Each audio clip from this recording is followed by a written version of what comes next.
Rolling Stone is a big Obama fan. Make that a huge Obama fan. The magazine has endorsed the Democratic candidate, put him on the cover, and this week put him on the cover again. An incredibly positive photo matched by the positive interview inside. I spoke to Wenner earlier from New York. Jan Wenner, welcome. Thank you. Good to be here. Now, this is the second time you've had Barack Obama on the cover of Rolling Stone, a glowing cover portrait with no headlines, no words. What message is that cover trying to send? History in the making. History is here. There's not, that statement in and of itself is so powerful that it needn't be elaborated. Now, in the interview, you asked Obama about Dylan, the Grateful Dead, Springsteen, rap, what's his favorite Stone song, which for the record is Gimme Shelter, what's on his iPod. The guy's running for president. Why spend so much time on his musical taste? Well, I mean, for one thing, that was the smallest part of the interview is the musical stuff, but I think you learn something about the individual, about the person, and about how intelligent they are according to their musical taste. But I think especially you learn how connected are they to what's going on in culture around them. Well, certainly culture is one way we make judgments about public figures. Now, you did ask Senator Obama about the war on drugs. You asked him about gay marriage. And you also asked him this. You told him there's little doubt that you're going to be swift-boated in this campaign. And then in the past, you said, Democrats have cowered in the face of such attacks. Why did you phrase it that way? Well, it was a spontaneous phrasing, but I think we've seen a record of behavior in the United States Senate. I think we saw some of it in the original Swift-boat accounts, where they're afraid to stand up to Bush or to Rove because they're afraid that they're going to be tagged as cowards or bad on national security or left-wing or liberal, something like that.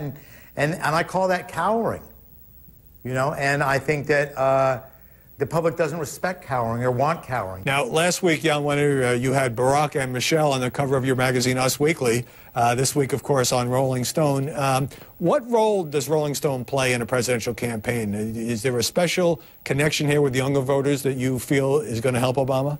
Well, I think after all these years with the kind of coverage and writers we've had in our history in it, people have come to respect Rolling Stone's point of view, our coverage, our access, and I think that we are able to articulate for our readers a lot of ideas and thoughts they have. We do have our very particular constituency that is either culturally oriented or baby boom oriented. But I think we have a tremendous amount of readership among the press and among professional politicians. So I think we kind of have an outsized influence. And I think in this interview with Obama, what you get out of it is something you don't really generally get out of interviews with him, which is a sense of who he is as a person and the way he thinks, and how he feels about, slightly more subtle things. An opportunity just to hear his voice outside of the response to, the kind of day-to-day stuff about whatever the current brouhaha on the campaign is, or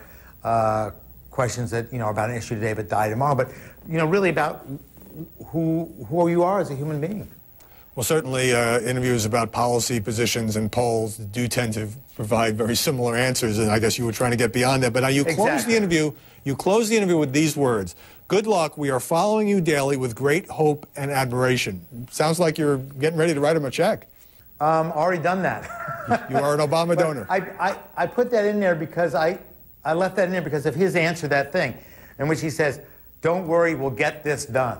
Now, if you didn't consider his musical choices to be cool, would you reconsider your enthusiasm for Senator Obama? If he was an ABBA fan, honestly, yeah. Look, the guy knows Dylan really well. There's a particular type of person who knows Dylan really well and likes Dylan. To like that kind of lyrics, to like the statements of Dylan, to like that kind of voice, it's not being a cultural snob. It's that he is at as I said, a intellectual and cultural level. He has shares a kind of mutuality of insight with Dylan, who I think is, the leading literary figure of our times, and one of the leading literary figures of the century. To appreciate that and get it at that level, I think is important. I think that sensibility is what I'm looking for. All right. So apparently he passed the Wenner test. Last question. In the past, you've interviewed John Kerry, Al Gore, Bill Clinton for Rolling Stone cover stories. I don't see any Republicans on that list. If John McCain called you up and said, "I'd like to come and sit down with you and be on the cover of Rolling Stone," what would be your reaction?